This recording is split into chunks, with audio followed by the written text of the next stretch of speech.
Here we'll read the story, I'll explain it to you and we'll discuss the difficult word meanings also. तो हमने इसके chapter 5 में part 1 में ये पढ़ा था कि जो कहानी है ये एक लड़की की कहानी है जिसका नाम है वांडा पेट्रोन्स्की। ये पोलिश एथनिक रेस को बिलोंग करती है and many Poles migrated to USA and she also along with her family migrated to Chicago. And what kind of discrimination she faced in school from the fellow students, that is what has been told in this story. While the class was circling the room, the monitor from the principal's office brought Miss Mason a note. Miss Mason read it several times and studied it thoughtfully for a while. Then she clapped her hands. अब ये जो class है, सारे बच्चे हैं, ये room में circling कर रहे हैं, यानी कि इधर उधर घूम रहे हैं। क्यों घूम रहे हैं? ये सारी ड्राइंग्स देख रहे हैं जो कि डिस्प्ले पर लगी हुई हैं। जैसे कि स्कूल में एक ड्राइंग कंपटीशन था, तो सारी जो ड्राइंग्स है बच्चों की वो डिस्प्ले पर हैं, तो सारी क्लास घूमकर उन्हें देख रही है। तभी जो मॉनिटर था वो प्रिंसिपल के ऑफिस से एक नोट लाया जो उसने क्लास टीचर को दे दिया। क्लास टीचर मिस मेसन ने नोट बहुत बार पढ़ा और फिर अपने हैंड्स क्लैप किए सारी क्लास को इंडिकेट करने के लिए कि वो उनसे कुछ कहना चाहती हैं। Attention class, everyone back to their seat.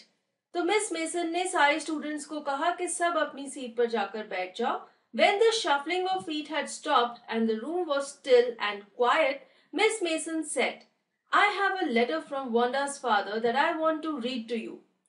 जब सारी क्लास चुपचाप अपनी सीट पर बैठ गई, तो मिस मेसन ने ये कहा कि वांडा के फादर ने एक लेटर भेजा है और मैं तुम सबको पढ़कर सुनाऊंगी। Miss Mason stood there a moment and the silence in the room grew tense and expectant. सारे स्टूडेंट्स बहुत क्यूरियस थे ये जानने के लिए कि वांडा पेट्रोन्स्की स्कूल क्यों नहीं आ रही, उसके फादर ने लेटर में क्या लिखा है। जैसे कि उनकी टीचर थोड़ा टाइम लगा रही थी, तो सब बच्चे बहुत टेंस हो रहे थे। The teacher adjusted her glasses slowly and deliberately. Deliberately means जानबूझ के कुछ करना। टीचर ने थोड़ा और टाइम लेने के लिए, बच्चों को थोड़ा और क्यूरियस करने के लिए अपने ग्लासेस को एडजस्ट किया। Her manner indicated that what was coming. तो जो मिस मेसन का बिहेवियर था वो थोड़ा सीरियस था, जिससे बच्चों को ये लग रहा था कि कोई गंभीर बात है, कोई सीरियस बात है जो कि लेटर में लिखी हुई है। This letter from Wanda's father was a matter of great importance. Everybody listened closely as Miss Mason read the brief note. Listened closely means listen with attention. सब बच्चे बड़े ही ध्यान से सुन रहे थे जैसे ही मिस मेसन ने नोट को पढ़ना शुरू किया। Dear teacher, my Wanda will not come to your school anymore.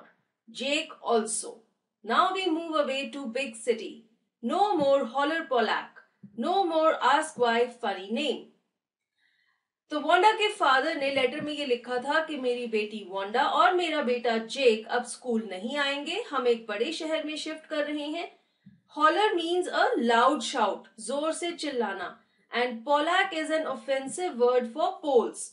जो लोग पॉलिश एथनिसिटी के होते हैं उन्हें अगर किसी ने हर्ट करना है, उनके साथ कोई बुरी तरह से बात करनी है, तो वो उन्हें क्या बुलाते हैं? Polack.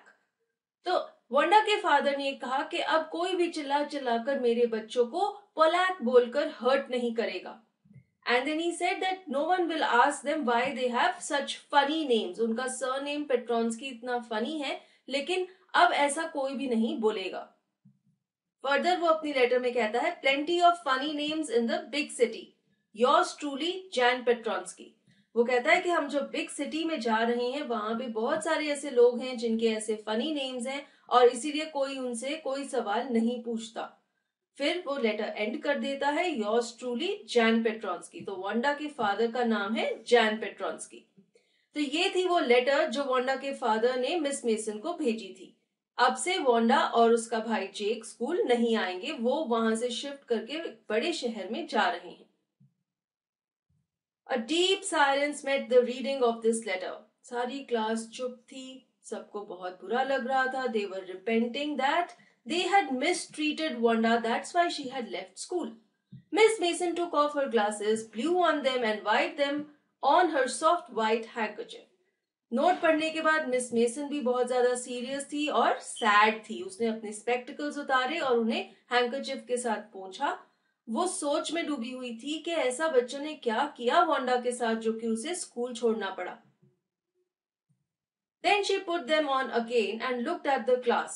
When she spoke, her voice was very low. फिर टीचर ने अपने स्पेक्टिकल्स वापस पहन लिए और बहुत ही लो वॉइस में बोलने लगी।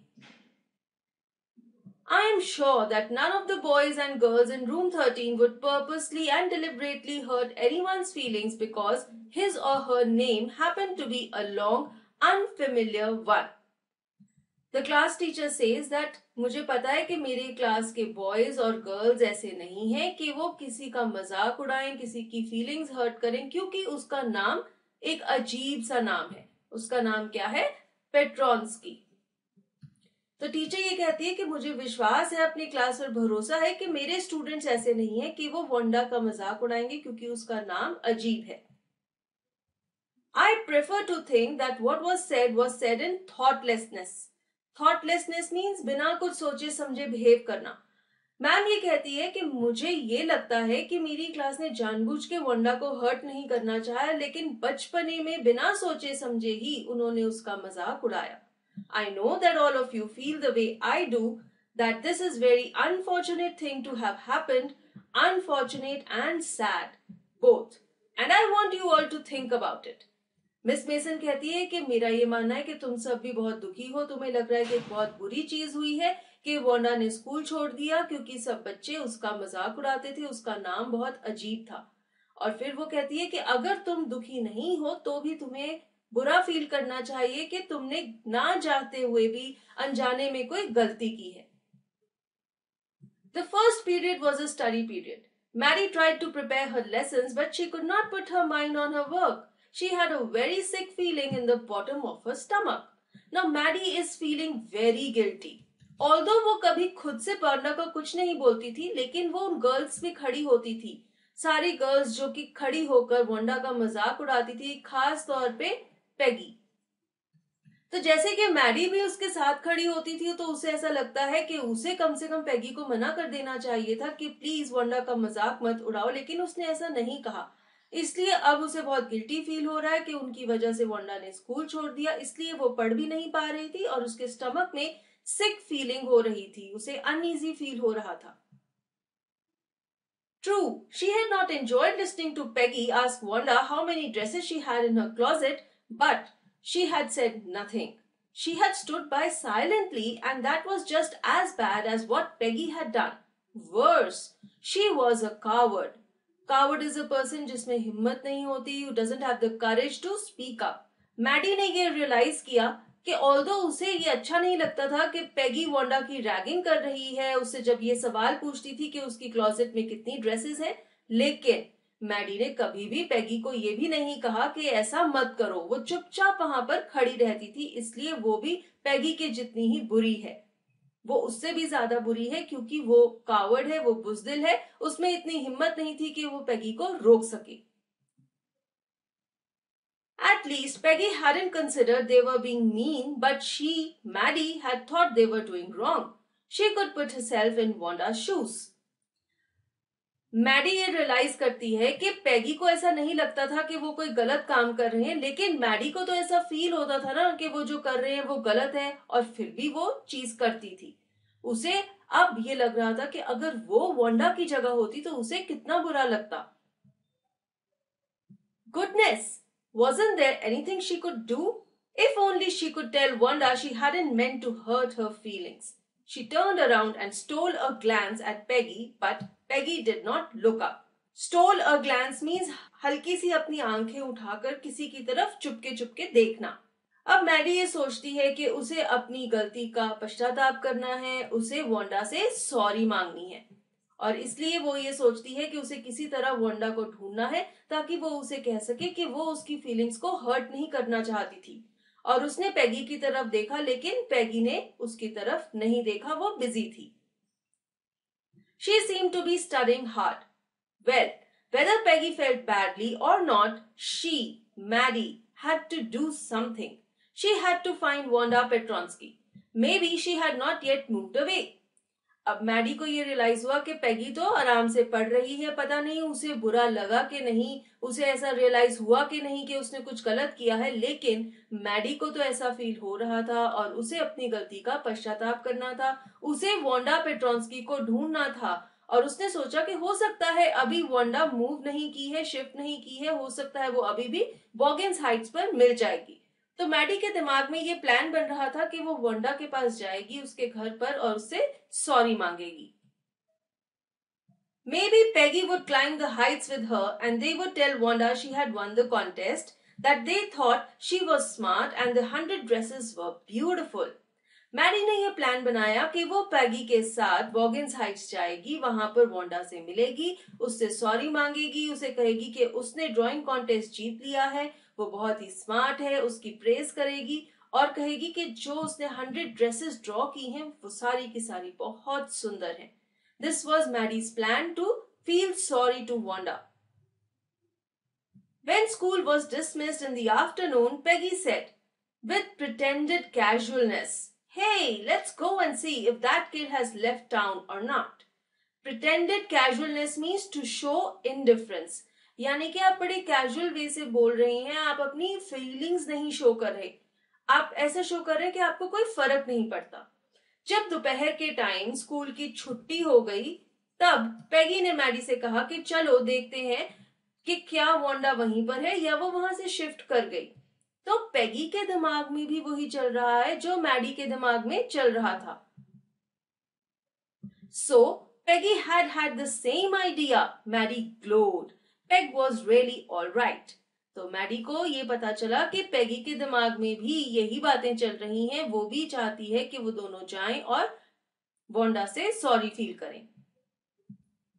The two girls hurried out of the building, up the street towards Boggins Heights, the part of town that wore such a forbidding air on this kind of a November afternoon, drizzly, damp and dismal. Forbidding means unfriendly, बहुत ही strange और rough सा atmosphere. Damp and dismal means wet and sad, and here it expresses a state of hopelessness. बहुत ही दुख भरा वातावरण था उस area का। दोनों लड़कियां पैगी और मैडी बॉगिन्स हाइट्स की तरफ चल पड़ी और वो जो रास्ता था और वो जो एरिया था वो बहुत ही दुख भरा डिप्रेसिंग सा माहौल था वहां का। Well, at least, said Peggy gruffly, I never did call her a foreigner or make fun of her name. I never thought she had the sense to know we were making fun of her anyway. Foreigner यहाँ पे क्यों कह रही है वो? Because Wanda was not a Native American, she was a Pole. She was from Polish ethnicity and she, along with her family, had migrated to America. पैगी कहती है कि मैंने तो कभी ऐसा नहीं कहा उसे कि तुम एक फॉरेनर हो, ना ही मैंने कभी उसके नाम का मजाक उड़ाया। और मुझे तो ऐसा लगता था कि वो बेवकूफ सी लड़की है, उसमें इतनी अकल ही नहीं है कि उसे ये पता चले कि हम उसका मजाक उड़ा रहे हैं। ऐसा कोई भी इंसान नहीं है, इनफैक्ट एनिमल्स को भी पता लग जाता है। अगर आप एनिमल्स को भी टीज करें या उन्हें तंग करें, वो भी आपके बिहेवियर को एनालाइज कर सकते हैं। तो वंडा तो एक ह्यूमन बीइंग है, why couldn't she feel that Peggy and the girls were making fun of her? Similarly I would tell you कि आपको भी कभी ऐसा नहीं सोचना चाहिए कि दूसरा इंसान डम है, उसे पता नहीं चल रहा कि आप उसका मजाक उड़ा रहे हैं। सबको पता चल जाता है। Let us move further. I thought she was too dumb. And gee, look how she can draw. Now Peggy is overconfident. Peggy जो लड़की है वो उसमें कॉन्फिडेंस बहुत ज्यादा है, वो लोगों को अंडर एस्टिमेट करती है। उसे ये लगता था कि वांडा डम है क्योंकि वो कभी कुछ बोलती नहीं थी, चुपचाप बैठी रहती थी। लेकिन ये पैगी की गलती है। उसे ये सोचना चाहिए कि हर इंसान, चाहे वो चुप रहता है चाहे वो बोलता है, उसका दिमाग है, वो हर चीज समझ सकता है। Maddie could say nothing. All she hoped was that they would find Wanda. She wanted to tell her that they were sorry they had picked on her and how wonderful the whole school thought she was, and please not to move away and everybody would be nice. Picked on her means she had made fun of her. Maddie ने Peggy की बात का कोई जवाब नहीं दिया। वो सिर्फ ये सोच रही थी कि काश उन्हें वांडा पेट्रोंस्की मिल जाए। वो उससे सॉरी कहना चाहती थी। उसका मजाक उड़ाने के लिए सॉरी फील कर रही थी, उसे कहना चाहती थी कि सारा स्कूल उसकी प्रेज कर रहा है, सब कह रहे हैं कि वो एक बहुत ही अच्छी लड़की है, she is a very good artist and she wanted her not to move away from there, और सब लोग अब उसके साथ अच्छे से बिहेव करेंगे, कोई भी उसका मजाक नहीं उड़ाएगा.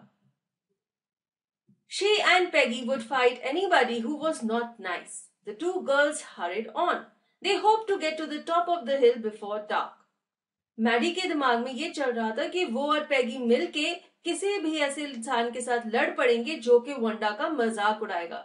तो मैडी वांडा को इतना ज्यादा पसंद कर रही थी, इतना ज्यादा गिल्टी फील कर रही थी, और दोनों लड़कियां जल्दी जल्दी चढ़ के बॉगिन्स हाइट्स की तरफ जा रही थी क्योंकि वो अंधेरा होने से पहले वहां पहुंचना चाहती थी. I think that's where the Petronskis live, said Maddie, pointing to a little white house. Wisps of old grass stuck up here and there along the pathway like thin kittens. Wisps of old grass means घास की छोटे छोटे गुच्छे, small bunches of grass.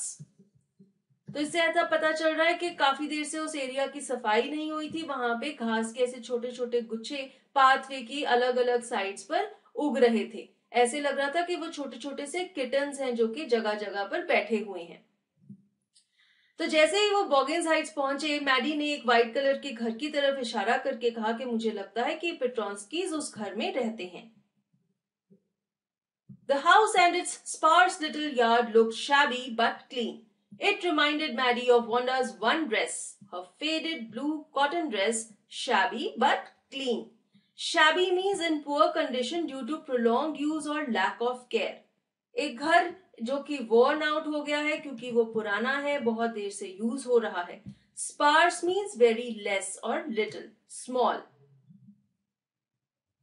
वो जो white colour का घर था जो कि उन्हें लगा कि वांडा पेट्रॉन्स्की का घर है, वो छोटा सा था. उसका एक छोटा सा यार्ड था, यानी कि घर के बाहर एक छोटा सा गार्डन था. उसकी हालत बहुत ही शैबी थी, वोर्न आउट थी, लेकिन साफ सुथरा था. घर की हालत देख के मैडी को वांडा की वो ड्रेस याद आ गई, फेडेड ब्लू कलर की कॉटन ड्रेस जो कि शैबी थी, वोर्न आउट थी, लेकिन साफ सुथरी थी. वही ड्रेस जिसे वांडा हर रोज स्कूल पहनकर आती थी. तो यहाँ पर मैडी वांडा की ड्रेस को उसके घर की कंडीशन के साथ रिलेट कर रही है. There was not a sign of life about the house. Peggy knocked firmly on the door, but there was no answer. घर के आसपास ऐसा लग रहा था कि वहां पे कोई भी नहीं है. उन्होंने दरवाजे पर नॉक किया पर किसी ने जवाब नहीं दिया. She and Maddie went around to the backyard and knocked there. Still, there was no answer. फिर उन्होंने घर के बैक डोर पर नॉक किया पर किसी ने जवाब नहीं दिया. There was no doubt about it. The Petronskis were gone. How could they ever make amends? To make amends means to show that one is sorry by doing something good. दोनों बच्चियों ने ये रियलाइज किया कि पेट्रॉन्स्कीज वहां से चले गए हैं, अब वो वांडा को नहीं मिल पाएंगे, और वो ये सोच रहे थे कि अब वो वांडा को सॉरी कैसे कहेंगे. They turned slowly and made their way back down the hill. धीरे धीरे दोनों बच्चियां वापस घर की तरफ चल पड़ी. वो धीरे धीरे क्यों चल रही थी? क्योंकि वो दुखी थी, उन्हें वांडा नहीं मिली, उसका घर खाली था और अब वो उसे सॉरी नहीं बोल पाएंगी. Well, anyway, said Peggy.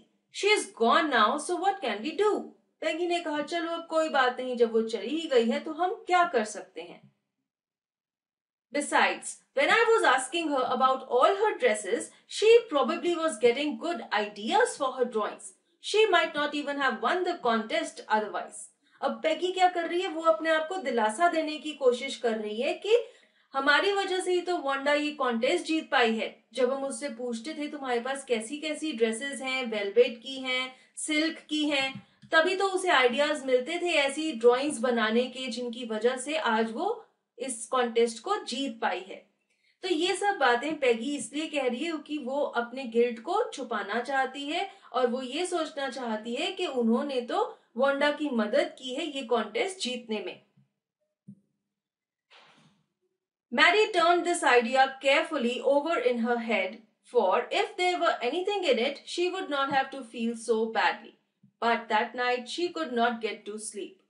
Maddie ने भी पैगी का ये आइडिया अपने दिमाग में घुमाया और ये सोचा कि अगर कोई सेंस बन रही है तो उसे भी बुरा नहीं लगेगा कि उनकी वजह से वांडा ने स्कूल छोड़ दिया.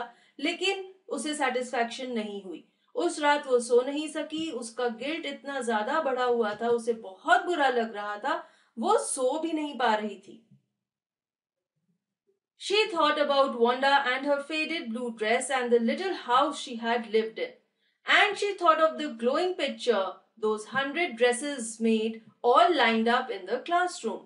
सारी रात मैडी वोंडा के बारे में सोचती रही, उसकी फेडेड ब्लू कलर की ड्रेस के बारे में, उसका छोटा सा घर जहां पर वो रहती थी, और उसने कैसे अपनी क्रिएटिविटी के साथ इतनी सुंदर सुंदर 100 ड्रेसेस की पिक्चर्स बनाई थी जो कि क्लास में डिस्प्ले की गई थी।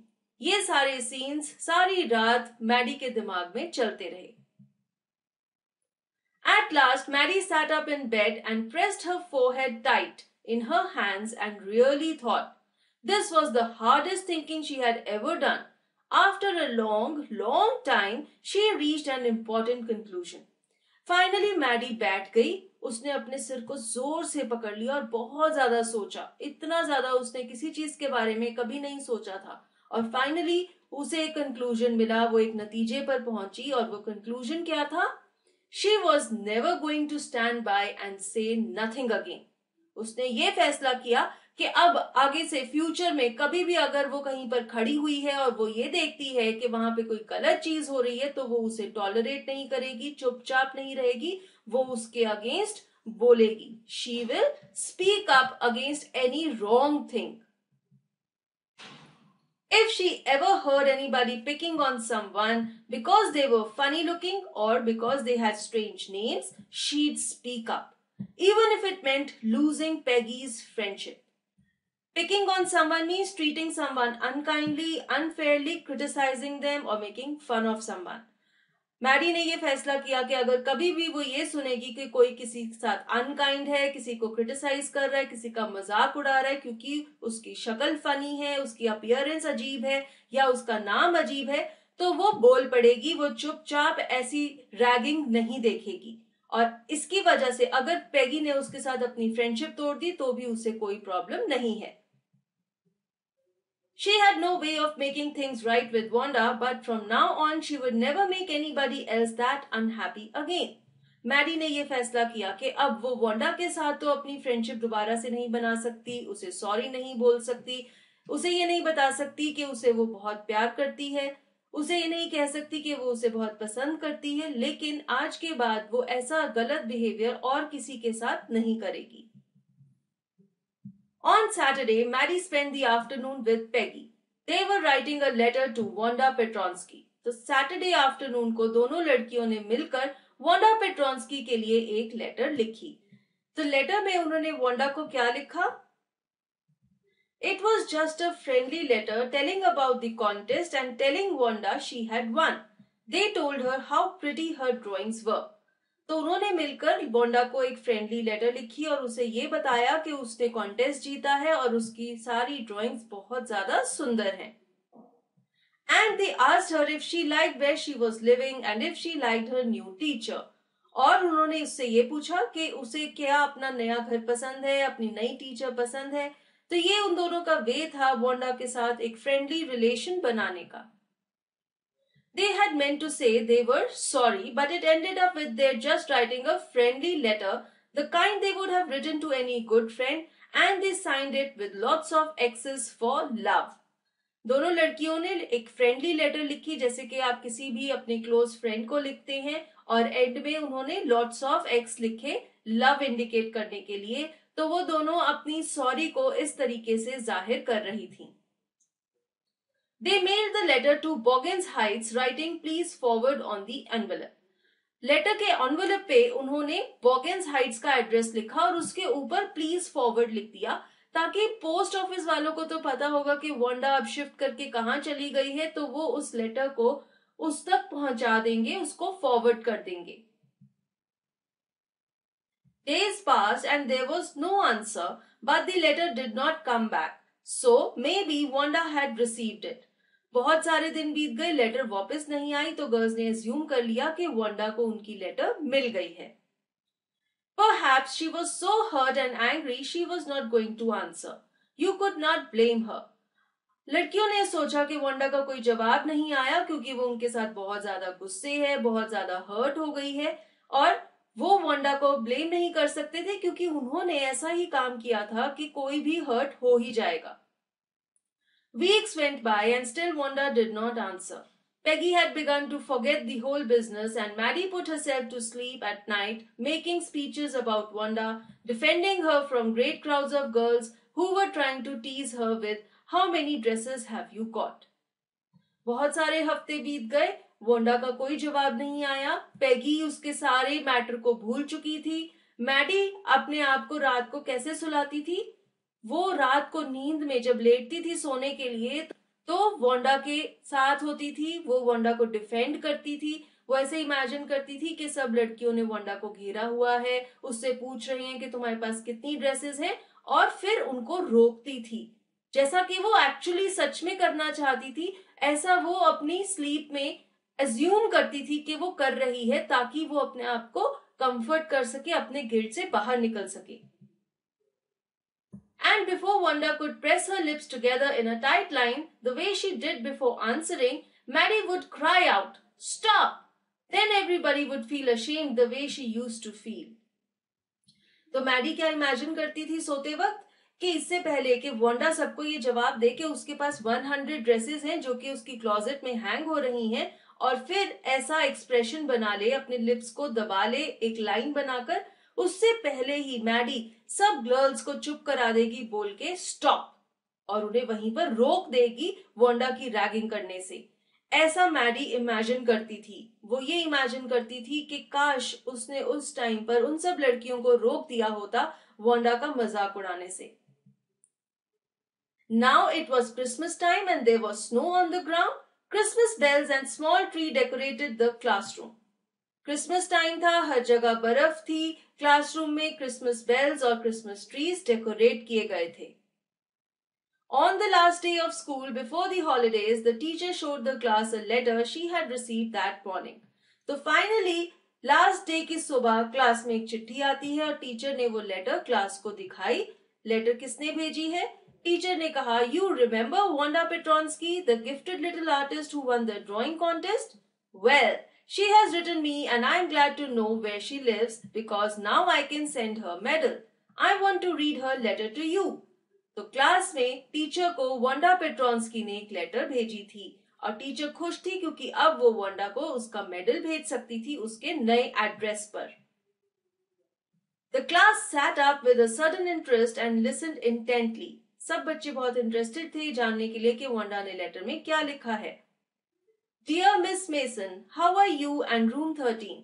Please tell the girls they can keep those 100 dresses because in my new house I have 100 new ones all lined up in my closet. Wanda miss mason को कहती है कि आप कैसी हैं और रूम नंबर 13 के सारे लोग यानी कि सारे स्टूडेंट्स जो उसके साथ पढ़ते थे वो कैसे हैं। फिर वो कहती हैं कि प्लीज आप गर्ल्स को कहना कि जो 100 ड्रेसेस मैंने ड्रॉ की हैं वो उन्हें रख सकती हैं क्योंकि मेरे नए घर में मेरे पास 100 नई ड्रेसेस हैं जो कि मेरी क्लोजेट में हैंग हो रही हैं। जब वांडा पेट्रोन्स्की ने ये स्टेटमेंट लिखी है इससे हमें क्या पता चल रहा है कि ये जो स्टेटमेंट है, जो वो जवाब देती थी उन लड़कियों को, ये उसके दिल में अभी भी बैठा हुआ है, डीप रूटेड है। गर्ल्स का जो सवाल होता था, जो वांडा से पूछती थी कि तुम्हारे पास कितनी ड्रेसेस हैं, वो वांडा को बहुत ज्यादा हर्ट करता था और इसीलिए उसने अपना ये जवाब लेटर में भी लिखा है। I'd like that girl Peggy to have the drawing of the green dress with the red trimming and her friend Maddie to have the blue one. Wanda Petronski ने 2 ड्रेसेस ड्रॉ की थी। एक तो थी ब्लू कलर की जिसके ऊपर colourful ribbons रखे हुए थे, जिसके ऊपर कलरफुल रिबन्स लगे हुए थे। तो उसने कहा कि वो ड्रेस की जो ड्राइंग है वो मैडी के लिए है और एक जो ग्रीन ड्रेस की ड्राइंग है जिसके ऊपर रेड ट्रिमिंग्स और सैश है वो पेगी के लिए है। For Christmas, I miss that school and my new teacher does not equalize with you. Merry Christmas to you and everybody. Yours truly, Wanda Petronsky. फिर वो अपने टीचर को हैप्पी क्रिसमस विश करती है और कहती है कि मैं स्कूल को मिस करती हूँ और मेरी नई टीचर आपके सामने कुछ भी नहीं है। आपको और क्लास के सभी स्टूडेंट्स को मेरी Christmas and then she ends the letter with yours truly Wanda Petronski. तो इस लेटर के थ्रू वांडा ने पेगी और मैडी की लेटर का भी जवाब दे दिया। जब पेगी और मैडी ने उसकी ड्राइंग्स की प्रेज की थी तो उसने भी अपनी लेटर में लिख दिया कि 2 ड्राइंग्स हैं जो कि एक मैडी के लिए है और एक पेगी के लिए है, वो उन्हें रख सकती हैं। और फिर वो कहती है कि मैं स्कूल को बहुत ज्यादा मिस करती हूँ। On the way home from school, Maddie and Peggy held their drawings very carefully. All the houses had wreaths and holly in the windows. लड़कियां वापस घर जा रही थी, जैसे कि क्रिसमस की हॉलिडे शुरू हो गई थी। सब घरों की खिड़कियों में रेड्स लगे हुए थे। रेड्स क्या होते हैं? ऐसे circular Christmas decoration. And hollies hang हो रही थी विंडोज में। Outside the grocery store, hundreds of Christmas trees were stacked, and in the window, candy peppermint sticks and cornucopias of shiny transparent paper were strung. Cornucopias are decorative containers, usually full of flowers and fruits. तो जैसे ही वो grocery stores को cross कर रही थी तो उन्होंने देखा कि उनकी खिड़कियों में बहुत सारे क्रिसमस ट्रीज पड़े हैं, कैंडी पेपरमेंट स्टिक्स पड़ी हैं, कॉर्नुकॉपियास पड़े हैं। तो हर जगह बहुत सारी चीजें थी, डेकोरेशंस थी, सेलिब्रेशन टाइम था, फेस्टिवल टाइम था, क्रिसमस था। The air smelled like Christmas and light shining everywhere reflected different colors on the snow. हर जगह क्रिसमस की फील थी और इतनी सारी लाइट्स जग रही थी जिनकी रिफ्लेक्शन नीचे पड़ी हुई स्नो पर दिख रही थी।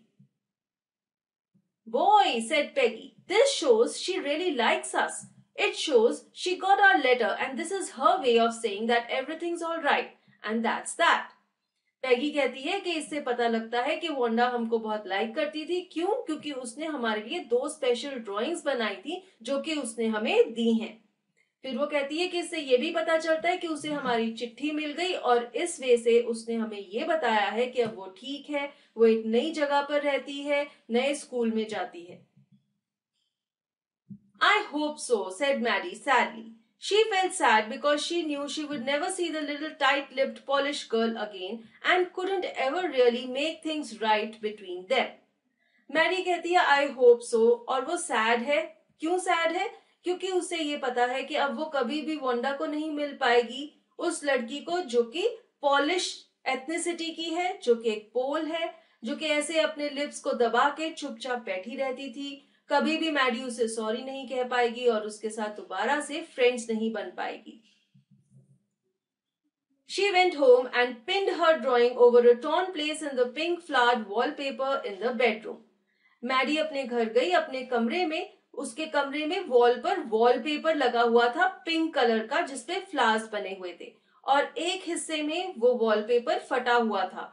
उसी जगह पर उसने उस फटे हुए वॉलपेपर को छुपाने के लिए इस ड्राइंग को हैंग कर दिया।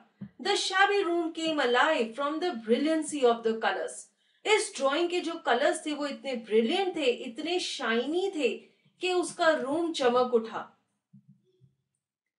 Mary sat down on her bed and looked at the drawing. She had stood by and said nothing, but Wanda had been nice to her anyway. Mary bed पर बैठ गई और ड्राइंग को देखती रही। उसने ये सोचा कि उसने तो कभी भी वांडा का साथ नहीं दिया, चुपचाप वहां खड़ी रहती थी जब सब लोग उसका मजाक उड़ा रहे होते थे, लेकिन वांडा कितनी अच्छी है, उसने उसे अपनी एक ड्राइंग गिफ्ट की है। Tears blurred in her eyes and she gazed for a long time at the picture. Maddie is very emotional. अब ऐसा सोचते सोचते उस पिक्चर को देखते देखते वो रोने लग गई। Then hastily she rubbed her eyes and studied it intently. फिर उसने अपनी आंखों को पोंछा और ड्राइंग को बहुत ही ध्यान से देखने लग गई। The colors in the dress were so vivid that she had scarcely noticed the face and head of the drawing. But it looked like her, Maddie. अभी तक तो मैडी ड्रेस के कलर से इतनी चकाचौंध हो रही थी कि उसने ड्रेस पे बनी हुई डॉल का फेस देखा ही नहीं था। जब उसने देखा तो उसने ये रियलाइज किया कि ये तो मैडी की ही शक्ल है जो कि वांडा ने बनाई हुई है। तो उसने ये रियलाइज किया कि वांडा ने ये वाली ड्राइंग मैडी को क्यों दी थी, क्योंकि वो ड्राइंग मैडी की ही है। उसने मैडी को ही ड्रॉ किया है और उसे ऐसी ब्लू कलर की फ्रॉक पहनाई है। It really looked like her own mouth. Why, it really looked like her own self. Wanda had really drawn this for her. Excitedly, she ran over to Peggy's. Peg, she said, let me see your picture. अब जब Maddie ने ये realise किया कि Wanda ने उसी को draw किया था इस ड्राइंग में, तो वो बहुत ज्यादा एक्साइटेड थी और उसने ये रियलाइज किया कि वांडा ने ये पिक्चर उसके लिए ही बनाई है। एक्साइटमेंट में वो पैगी के घर दौड़ी गई और उसने पैगी को कहा कि पैग, मुझे अपनी पिक्चर दिखाओ, क्योंकि उसे ये शक था कि हो सकता है इस पिक्चर में वांडा ने पैगी को ड्रॉ किया है। What's the matter? asked Peggy as they clattered up to her room, where Wanda's drawing was lying face down on the bed. Maddie carefully raised it. Peggy ने कहा कि क्या बात है, और वो clattered up means ran up. वो भागते हुए पैगी के रूम में गए जहां पर उसके बेड पर ये ड्राइंग पड़ी हुई थी। मैडी ने ड्राइंग को आराम से धीरे से उठाया। Look, she drew you. That's you, she exclaimed. And the head and face of this picture did look like Peggy. Maddie ने पैगी को कहा कि देखो, ड्रेस के ऊपर जो फेस है वो तुम्हारा फेस है। वांडा ने पैगी को ड्रॉ किया था इस ड्राइंग में और तभी उसने ये ड्राइंग पैगी को दी है।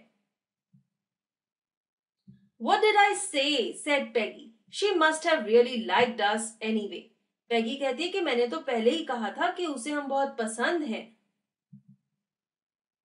Yes, she must have, agreed Maddie, and she blinked away the tears that came every time she thought of Wanda standing alone in that sunny spot in the schoolyard, looking stolidly over at the group of laughing girls after she had walked off, after she had said, sure, 100 of them all lined up.